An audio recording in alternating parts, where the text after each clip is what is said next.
Hi, everybody. I am Valerie Worthington, and this is the second in what I hope is a series of videos that were inspired by two things on my end. I do Brazilian Jiu-jitsu, which is a passion of mine, and in the current climate, I'm not able to do it, which means, first of all, I'm going crazy because I can't do my sport. But second of all, I'm going crazy because I can't interact with my community in the way that I'm used to. So, in an attempt to be a little bit creative and to create some connection, and also to help spread a little bit of knowledge, because another thing that's happening is that I'm feeling very unsure about what I don't know. I decided to reach out to the people that I know in my jiu-jitsu community who are amazing training partners and friends, but are also incredibly talented in other areas. So today, I'm so grateful to Dr. Jennifer Gola, who is, in addition to being a gold medal competitor in Brazilian Jiu-Jitsu, she's also a clinical psychologist who specializes in dealing with anxiety. And so I am going to turn it over to Jen. What I would like to ask of those of you who are here is that you please mute yourselves. If you have questions and you're using the GoToMeeting application, you can put them in the chat. Jen is planning to talk for about 30 minutes and then to field questions for a little bit. If you can put them in the chat, then we'll have a record of them. And that is all I can think of. So Jen, I'm going to invite you to take it away, and thank you again so much for being here. Thank you so much, Val, for organizing this. I think that we all really appreciate some good information and resources at this time. Yeah, so I specialize in anxiety disorders and OCD. And right now, the anxiety and fear, I think, is high in everyone, which is very, very normal. And so, I wanted to basically introduce you guys to some core ideas and strategies that we use that work really well for our patients, that have a lot of evidence and research behind their effectiveness, but also not only work for anxiety disorders, but also could work for everyday anxiety and stress, and certainly for dealing with the high stress and anxiety that we're all feeling in this really uncertain, unprecedented time. So obviously this isn't replacing any formal therapy. So if anyone's really struggling with their mental health right now, please seek out professional care. And if you want more resources, please email me. I can definitely email you guys some good quality books, articles, and help you guys get in touch with some therapists that can do some telehealth at this time. So maybe we can send out my email. It's Gola, Gola, at thecenterforemotionalhealth.com. Okay, so what I thought I'd do is sort of like organize some of the information and strategies that can be helpful with dealing with anxiety, uncertainty, and even just the other emotions like grief and sadness that we can be feeling at this time. So first, I just want to kind of normalize this, right? So we're all feeling fear, anxiety, maybe to different levels, but this is definitely normal response to kind of what's going on now: high stress, a lot of uncertainty, and just like that lack of control. We don't like, as humans, we really don't like uncertainty. We like to kind of know what's going to happen and feel like we have a sense in having some control over what's going to happen. I think some people have more trouble dealing with uncertainty than others, and those people might be feeling a little more anxious right now. But it could be helpful to really just acknowledge that feeling. It actually could be a little harmful or not so helpful to say, like, I shouldn't be feeling this, or you shouldn't be feeling so anxious right now. So, and some people might feel a little scared of those emotions and maybe push them away, or not try not to feel them. But no matter what we're feeling, these emotions aren't dangerous to us, and it can be really helpful to sit with them and practice just observing them, noticing them, even sharing our feelings directly with other people, or labeling them, like, I'm feeling scared right now, I'm feeling anxious, or I'm feeling really down right now. And these, by being able to recognize them and sit with them, we're able to not be as scared of these emotions. They're not going to come over us and do anything dangerous. And when we're able to just sit with them for a minute and also not discredit them either. So some people might say like, "Oh, I'm feeling really sad right now, but like I shouldn't be feeling this way. I should be so grateful that I have a job." Well, instead, maybe we could say, "I'm feeling sad right now. Sit with it for a few minutes, and then let it go. Move on to the next thing that we're doing, or to the thing that we're in the middle of." Um, our emotions, they don't stick around forever. So we're going to have them, we're going to feel them, and then they're going to go away and we're going to feel something else. Um, so a lot of what we're doing right now is also to try to get some control or get some certainty, and that can be helpful right now. But some of the things we're doing to try to get some control or certainty might actually backfire. So some things you may have heard of before, but I think is really important. First, some ways that we try to get certainty is to get as much information as we can and constantly be reading about these things. Um, it could be helpful right now to really limit your reading of the news and reading about the coronavirus right now. Uh, it might be helpful to find just like one or two sources of information you really trust. If you're not sure, the CDC or the World Health Organization are two really good resources for this. And just use these sources to get your daily information for a limited amount of time each day. And use that information to guide, your daily decisions and how you're going to choose to act. Um, I would suggest maybe doing that at a time when you're a little bit less prone to anxiety. So, for instance, like the morning, maybe for me, for instance, is a time where I'm feeling a little bit better and more upbeat. Um, and this can go for social media as well. Like now, if we go on Instagram or Facebook, everything is about the coronavirus. And so it could be really helpful to limit that too, so we really can get a break from some of this. For instance, I used to go on my phone and go through social media like right before I go to sleep, and now I've realized that is bringing me too much anxiety. That's not the time to be reading about the coronavirus, so I no longer go on Instagram or Facebook before bed. I also have decided to put my phone somewhere far away from me when I'm working, so I'm not feeling the urge to check it while I'm working. And so, really limiting our influx of information about this stuff can give our minds a break. Um, it can be a false reassurance that if we can like learn as much as we can, we're going to get some certainty. But we have to ask ourselves, like, is our behavior right now helpful in the long run?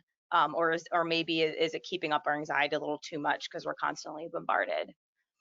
Um, so along those same lines, Val was talking a little bit about we feel like so much is out of our control, and focusing on what we can control right now can be really helpful. Like we obviously can't control how long our lives are going to be changed, how long we can't, go to jujitsu or go to our jobs or go to the gym or see our friends and family, but we can control things like how how much we're practicing our social distancing and washing our hands and how we're spending this time right now and how we're reacting to it. So I read something that I want to share. I'm not going to be able to describe it in the same way, but I read an article by Stephen Hayes, who's a prominent psychologist who developed acceptance and commitment therapy. And his way of describing this is think about yourself as maybe like an everyday hero. So he gave the suggestion to sort of change the script a little bit right now. So lots of movies and books that we read and we watch, they're about this concept of the everyday hero, this normal person who something extraordinary happens to them. And we can maybe think about our lives right now as, what if we are the main character in a book or a movie, and every action that we take we're being zoomed in on, or written about in detail, and how do we want that story to go? So maybe the everyday hero will wash our hands, as much as we should, and really getting in there. Maybe the everyday hero is deciding to kind of focus on some of the sort of silver linings of this experience, or being able to really reach out and help others. And so I'm going to get a little bit more into like what we could be doing with our time. But I think it could be helpful to take this mindset of like, if there is a story that you're reading about yourself at this time or looking back, like how do you want to have said you were able to um, cope with it, or how did your story go? So that might be a little helpful, like mind shift here. Um, Another thing I want to point out or talk a little bit about is our routines and finding this new sense of normal. So a lot of people's schedules and lives are just very different right now, for many different reasons. And we're trying to like find a new normal. And so I think like having flexibility and creativity can be really helpful right now. There's also just like so much information going around about here's how you can do this home workout and make sure you keep, all of your gains, and here's how you could make sure that you're learning as much as you can. So I think some people are feeling this pressure to maintain a perfect schedule or to kind of keep up everything they're doing now. And I think my suggestion is finding that balance. So we don't want to put too much pressure on ourselves to maintain a perfect schedule. Like, for instance, if our anxiety is really high, or now we have kids that are home and we're trying to work while we're dealing with kids, or maybe you're feeling really unmotivated now because you don't have the things you love in your life. I think that we need to let ourselves off the hook a little bit and not put too much pressure in trying to be as productive or maintain a perfect schedule. At the same time, though, we know that like structure and consistency are often like the healthiest things for us, and we feel like a lot less stress when we have a habitual routine. We don't have to make decisions in the moment about what's best for us. And so at the same time, it could be helpful to maintain some sort of schedule right now, even if that routine or schedule is something a little bit different.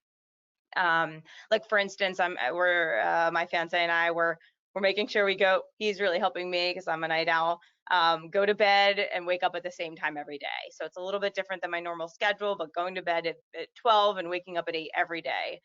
We're still prepping our lunches for the week, so we can just grab it out of the fridge. So we still have that consistency. Making sure we exercise and go outside every day together. So whatever it is for you guys, having a new sort of routine put in place without putting too much pressure on yourself can be helpful. And what that looks like really has to be up to you and what is best for you and the people in your life. So for instance, some people feel better if they get up and they shower and they get dressed like they were going to work and put on makeup. um, it makes them feel like they look more attractive, they feel better, it's a sense of normalcy. Other people might prefer to just be in sweats and really appreciate comfort. I did half and half yesterday, but today I just like I need to put on the makeup. um and along those same lines, I want to talk about fitness and exercise. So a lot of us, we're missing our jujitsu or missing our gym, and it's we're not going to have the same thing if we replace it with something else. But I just want to really point out the significant link between activity and mood. I think most of us know this, but there's just tons and tons of research to back up the link between our activity and mood. So like the less active we are, our mood starts to drop, and then like our energy starts to drop too, and then it can be really hard to actually get ourselves to move when we're moving less. We have to be much more creative about it now. um, and we don't have to jump into like insanity videos or anything like that. I'm not saying we have to put a lot of pressure on ourselves to kind of keep up what we were doing before, but it's probably essential to include like some sort of activity each day, whether it's like a walk or a jog or yoga or anything we could do that preferably like scheduled. So I know I've been feeling like not as motivated. I don't really love working out outside and running in the same way I do jujitsu and lifting. But if I have it scheduled in my day and it's something that's like a must, this is something that I have to do and I push myself to do every day, that can be really helpful. Having it in your head is something just like brushing your teeth. Like there's no debate. Um, is I think even just going outside and we know the sun and fresh air is very, very helpful for mental health. um, and activity levels and mood, this doesn't necessarily just have to be, this isn't just related to working out and exercising. Let's talk about other activities that are really important right now. So what we know, especially about our dealing with like depression, is activities that give us a sense of like achievement or pleasure really, really promote mood. So even if you don't feel like doing anything and you have no motivation or interest in the things you usually enjoy right now, which is I think a common feeling, right? So we're feeling the malaise, or we're feeling down, sort of unmotivated. Um, in the world of CBT, we call this behavioral activation. When we push ourselves to do something that gives us that sense of achievement or pleasure, it actually will increase our mood, and we'll usually find, if we keep track of it, that we feel better doing the thing, even if it doesn't feel as great as it used to. Um, and it actually increases our mood if we push ourselves to do it anyway.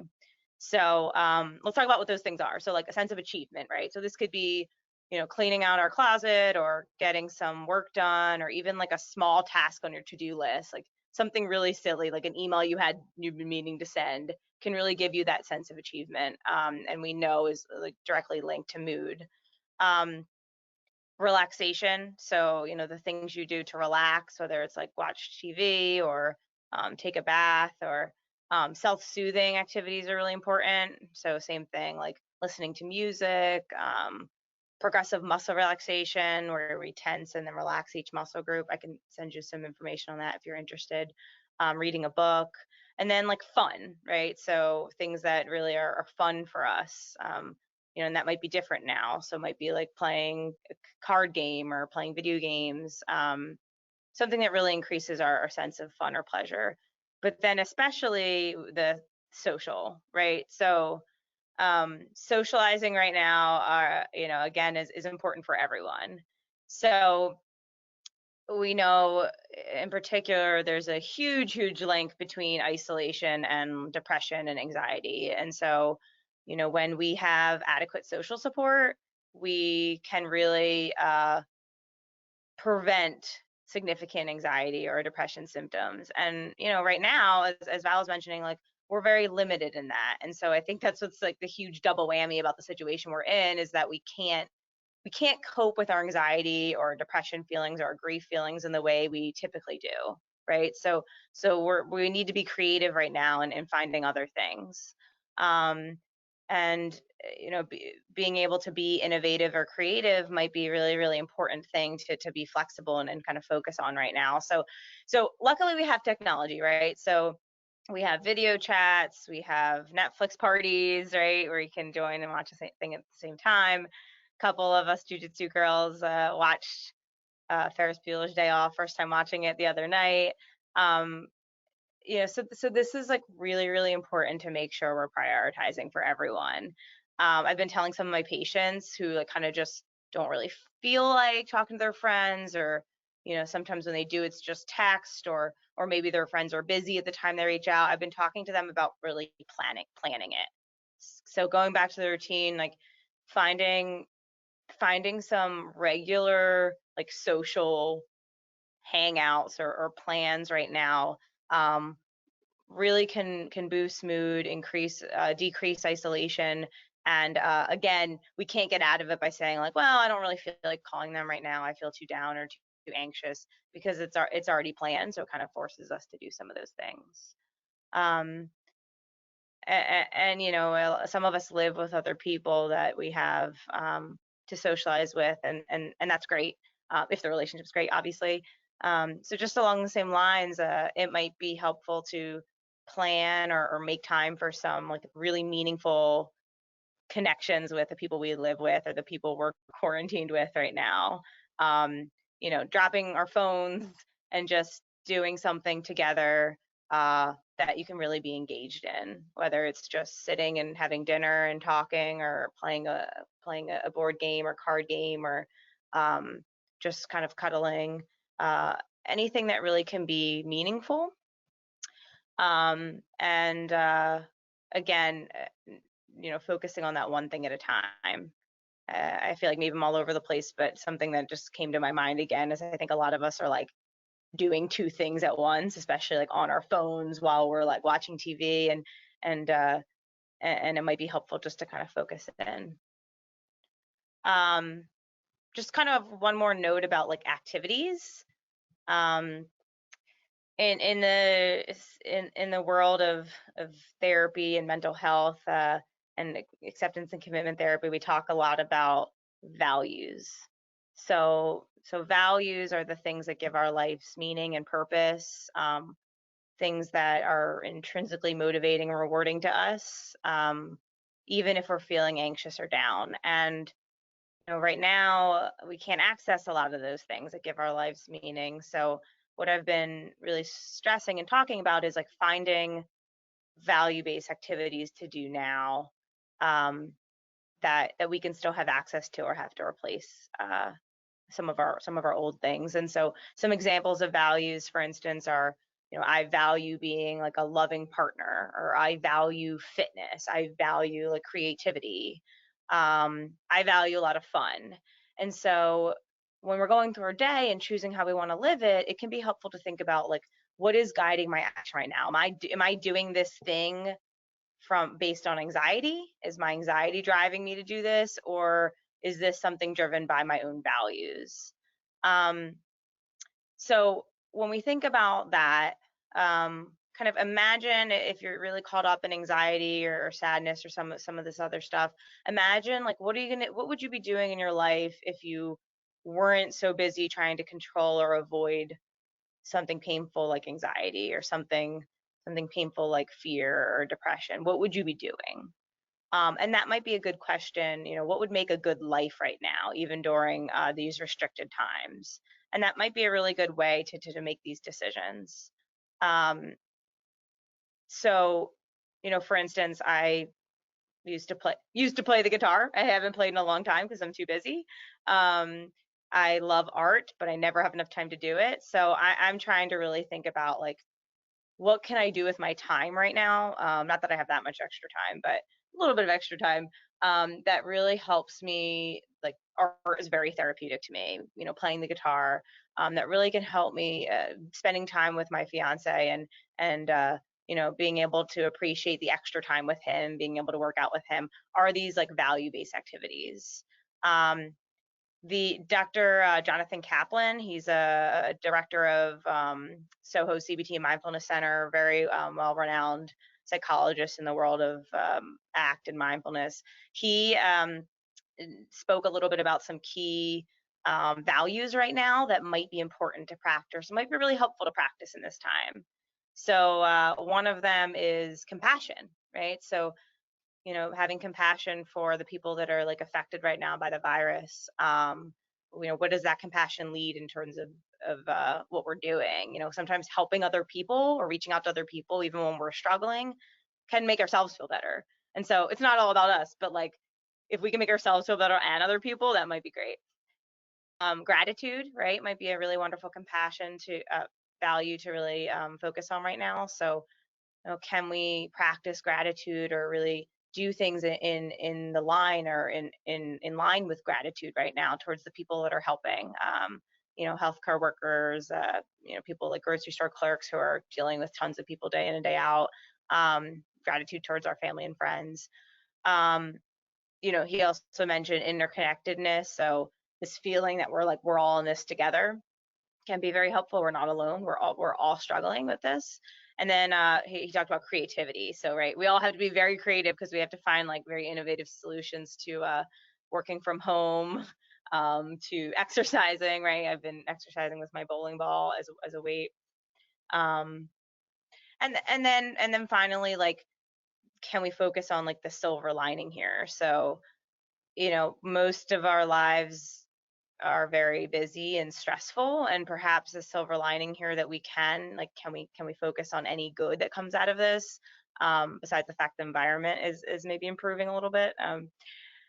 Is that maybe some of our lives are slowing down and we have more time, and perhaps that kind of forces us to enjoy nature and walks, or enforces us to be able to do some things that we haven't done in a while, like I said, playing the guitar, working on art. Maybe this allows us to spend more time with our children. So another thing is being able to focus on maybe the good, any of the good that comes out of this. um, so another thing I want to talk about, kind of moving along to thinking, right? So, I talked a little bit about like what can we be doing, like behaviorally, what can we do? Uh, but another thing some people struggle with right now is how to deal with the constant worry. So the thoughts that keep coming into their mind no matter what they do. Um, just want to speak a little bit about this. So some people really struggle with worry, and there might be some reasons why it's hard to stop worrying. So for instance, we have some beliefs, underlying beliefs about worry sometimes that can kind of keep us worrying, and I want to talk a little bit about those. Um, some people, there's a belief that like worrying can make you prepared, and it's productive. You know, like our brains are saying like this is important. We need to pay attention to this. We can't just like get lost in like Love is Blind or something like that because this is important. And some people's brains are hardwired to uh, sort of bring up that level of like importance or anxiety or urgency than others. Um, however, worrying itself actually isn't helpful. It doesn't prepare us. So there's a big difference between like worrying and problem solving. Worrying is what if, what if, what if, where our brains are constantly thinking about bad things that can happen, without coming to any sort of decisions or doing any problem solving. Um, and it's usually catastrophizing. Usually worrying is like thinking about the worst, going right to the worst. So for instance, I had a patient who um, can't stop. Her level of anxiety is like super, super high at all times. And she has a lot of thoughts about her loved ones dying. So, you know, we're going to get the coronavirus and they're going to die.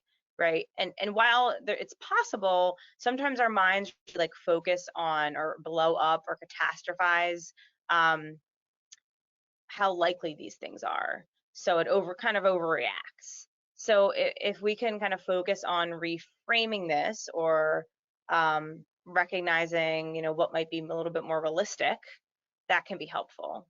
So, you know, instead of worrying, which isn't so helpful, what can be helpful is problem solving.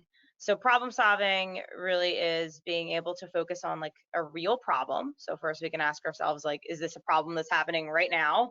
Um, and if it is, how likely is a reasonable likelihood that this will happen, or just maybe something that's possible and not likely?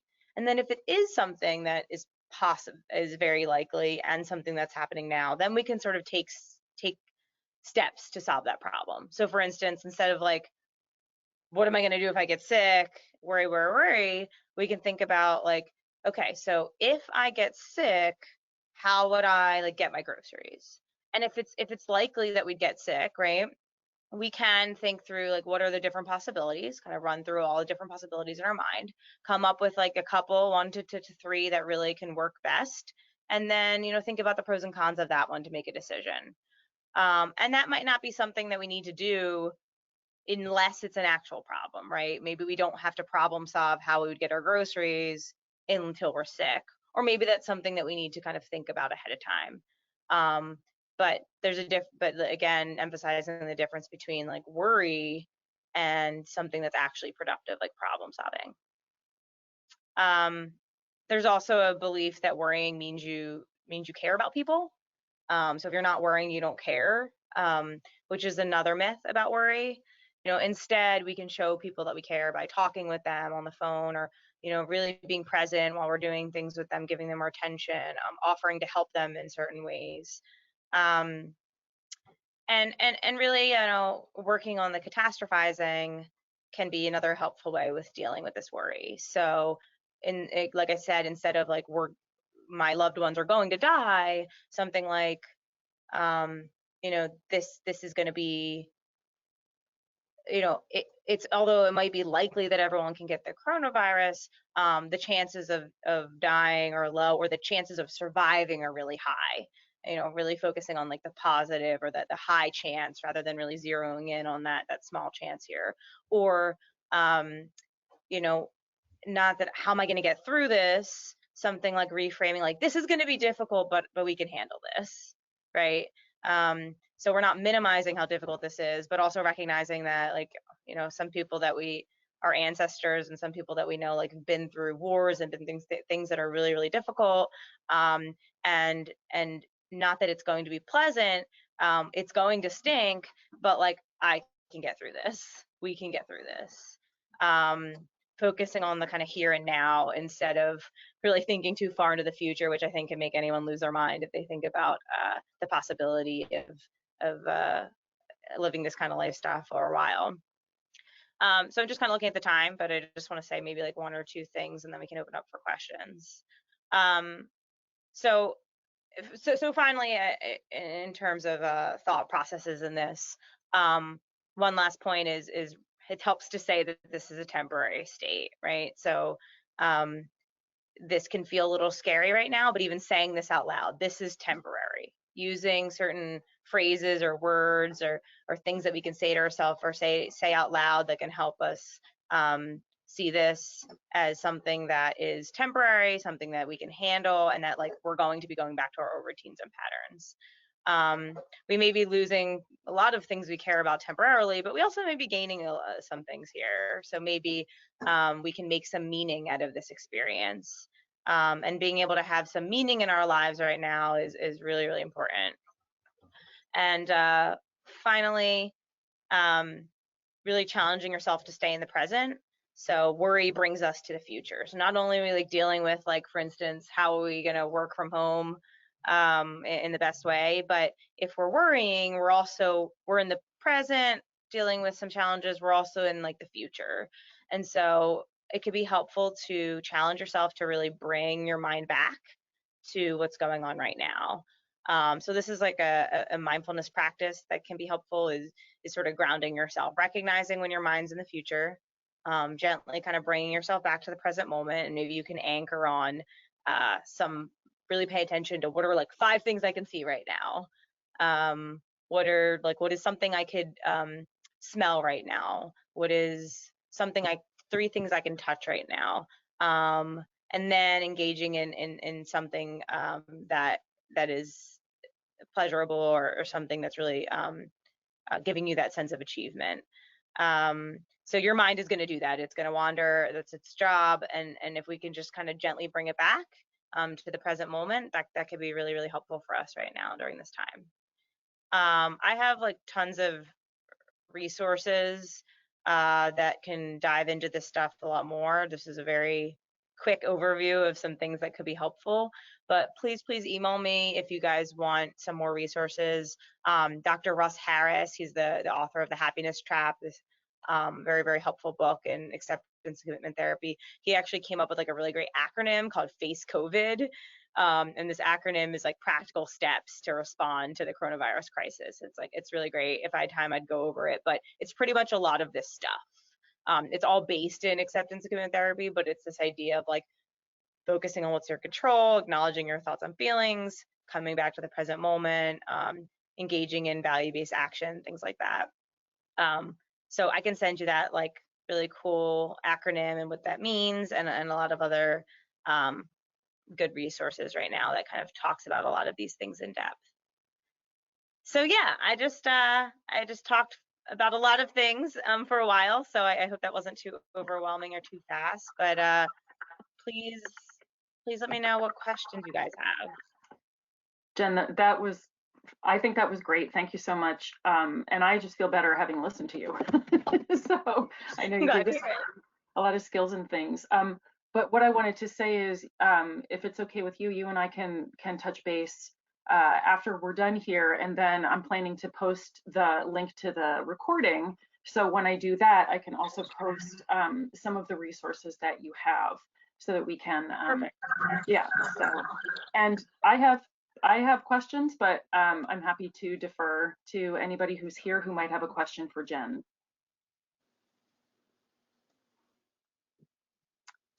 So, what's the best way to deal with major changes that might require a shift in values or thinking?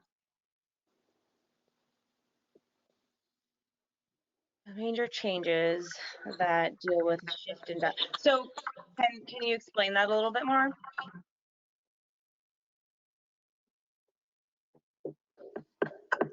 While put my like, for example, you got used to thinking one thing, but like, well, for me, I lost my job. So I was thinking about things like I got used to a new normal, and then there's a big change. But also the news is changing day to day. So how do you change, like deal with like, oh, it's not here yet. Oh, wait, it's here. Or a family member's sick or something like that.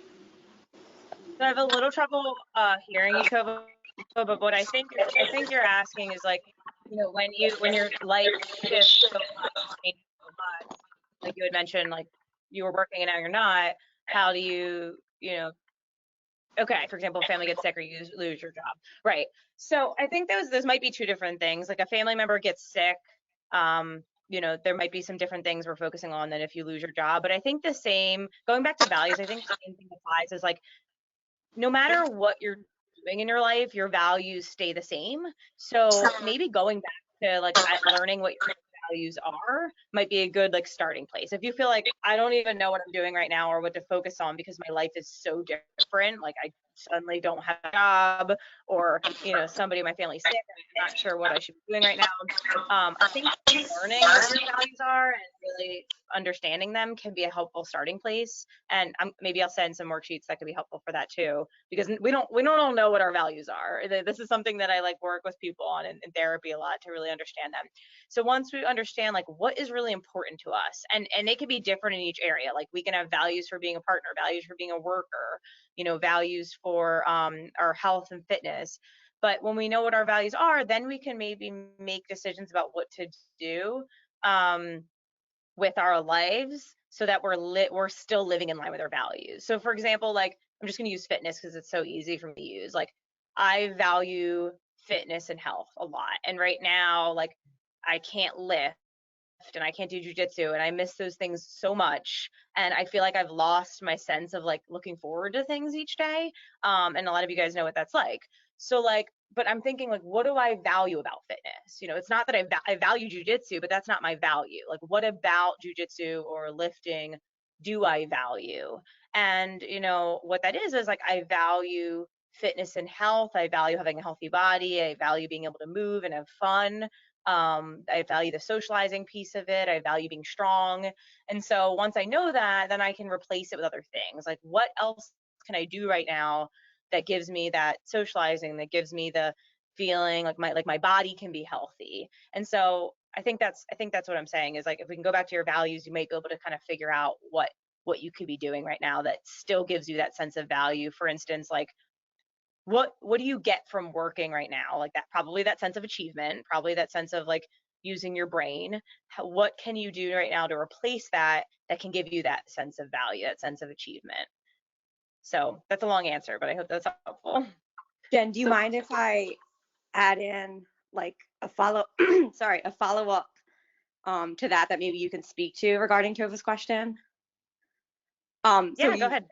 Okay, you spoke well about the values, but I wonder if you can talk about like how maybe some of the fears, like for instance, losing your job or someone getting sick, is maybe more likely. So maybe these are fears that we always have, but the fears coming true are a little bit more likely. But maybe you can speak to like how to manage that. Fears might be more likely, but we're going to be more prone to like still catastrophizing and blowing up the likelihood of things getting really, really bad, like that spiral of like, I'm going to lose my job and then I'm not going to have any money. Go ahead. Sorry. I don't think I spoke to it all like the reality of, you know, what this means, right? So like, yeah, values, what we could do instead, but right, I didn't speak to the fact that like these are some scary things. Like if you don't have an income or if somebody's sick, something bad can happen, right? So I'm glad you brought that up because there's more to that than just what are you going to do instead. Right. So I think that like, right, especially if you're prone to high anxiety, although these things can be bad, right? Losing our jobs and not having that income or somebody being sick, like there's a potential for something bad happening. But if you tend to be anxious, you might recognize that your brain is still catastrophizing on the likelihood. So what we find is that anxiety tends to increase the odds. So I talked about this with some of my patients in terms of like how likely are your parents to die? It's like, well, our brains might make it feel like it's like a 95% chance or 75% chance, but when really that chance is like 1%. And it might be helpful to kind of recognize like are you thinking the worst right now? Are you thinking you lost your job, but are you thinking about the worst that can happen? And then what are all the other possibilities of the outcomes of this? And then once we can see all the potential possibilities, what is like maybe most likely, the most likely possibility? And that's usually somewhere in the middle in terms of what's likely. And that answer is usually a little bit less anxiety provoking. And then once we kind of have that, we can think about what can we do? What about that situation is in our control, and then what's not? I think it goes back to like, if somebody's sick, what can we do right now for them? Or if we lost our job, what can we do about our income? And what are some things that are just kind of out of our control right now, and that we can then practice some like self-compassion and some acceptance. Yeah, hi, I have a question. It's Liz. Sure. Go ahead. Hi, how are you? You did really good. I learned a lot from you. I'm so glad. I suffer from anxiety disorder. So what a lot of what you said was very, very helpful. However, what I have learned is that anxiety is sort of like set off by specific things, such as finances, work. I have PTSD or children, work out of control, finances. But what I learned through therapy, it's not actually a cause. It's what we choose and how we choose to react to that anxiety, like breaking the cycle in a sense. Exactly. Right. So people that are more prone to anxiety, or they have anxiety disorders, your initial reaction to stress, like that stress level or emotionality, might be higher, right? So Right. maybe some people are experiencing around here, where you're around here, right? And what a lot of these techniques kind of talk about, like, then how do you respond to the anxiety? How do you respond? You're going to have a lot more worry. You're going to have a lot more anxious physical feelings. Your state of anxiety is going to be higher, but then we have control of how we respond to those. And what I talked about in the very beginning about noticing our worries and being able to practice controlling how much we worry is exactly that. Is like, we do have control of how we'll respond, even though it feels out of control. Right. Like you had mentioned, reaching out to friends. And for me, sometimes I get stuck where I just don't want to reach out because of depression and I can't control or redirect myself. Do you have any opinions with regards to that, where I feel frozen and I can't redirect? Yeah, I think that one of the suggestions I have kind of goes back to talking about scheduling things. So for instance, if you know that you get stuck and then you can't even reach out when you should, maybe for instance, if you have somebody you feel really comfortable with or close with, maybe you can have them schedule with them. Like, I tend to have really a lot of trouble reaching out when I'm feeling really down, but I know it's important to me. Can we schedule like a daily phone call or a weekly phone call or a video chat at this time? And then they're calling you. Like, can you call me? Can we have a standing like Tuesday afternoon? My friend and I have that.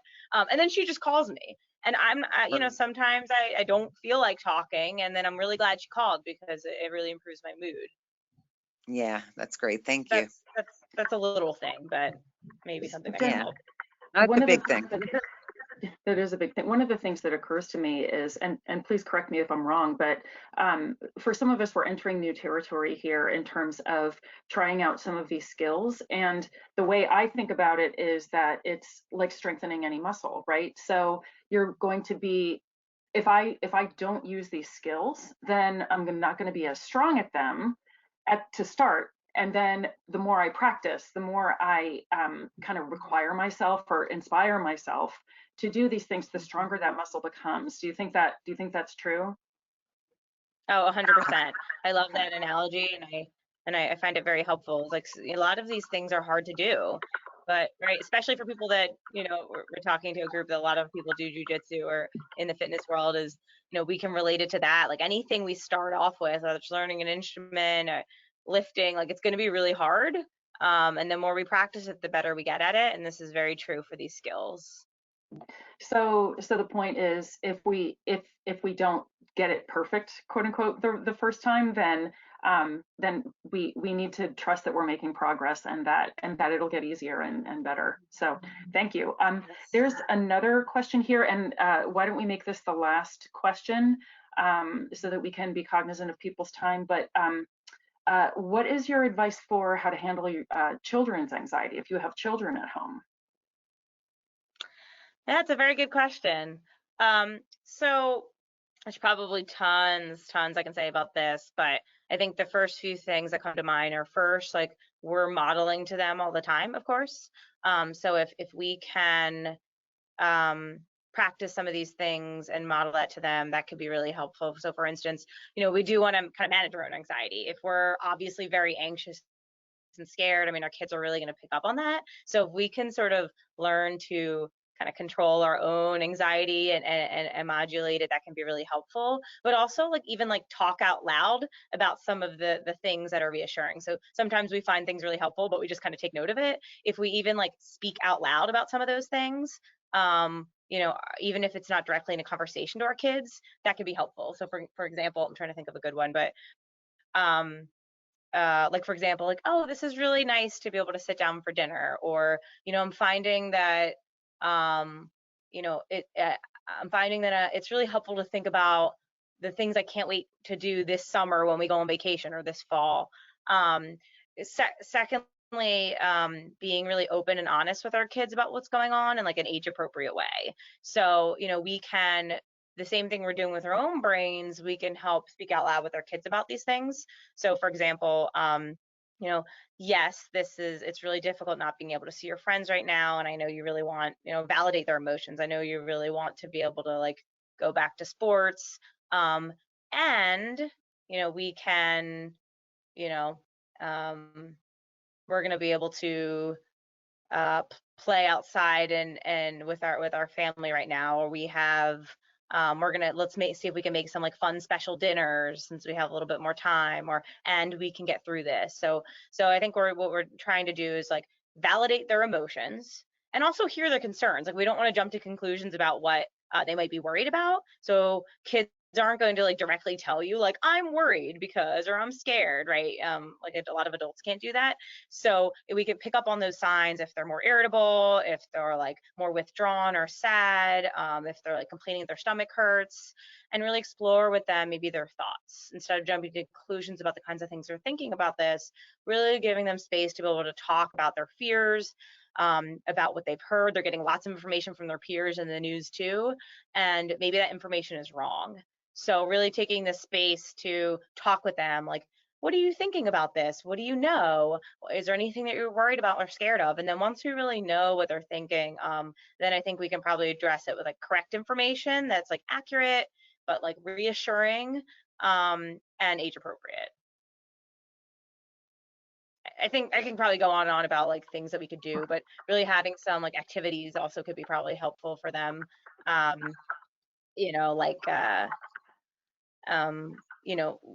We can be creative with our kids as well to make this time like meaningful. But I'm going to stop there for now.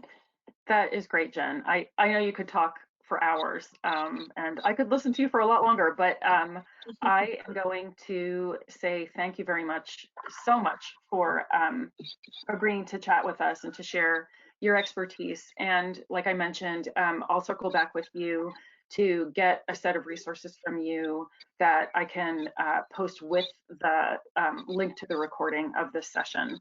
And again, thank you so much. I know we're all sort of trying to navigate in this brave, surreal new world, but having people like you out there to help us get a little more educated, it's really, it just makes me very happy. So thank you again so much. Valerie. Thanks, Jen, so much. You're welcome. It's been great. And again, I really appreciate you, Val, for doing this. With the resources, since we can probably talk a lot more about kids, I'll post some really helpful links for kids as well. Wonderful. Wonderful. And thanks to everybody who attended.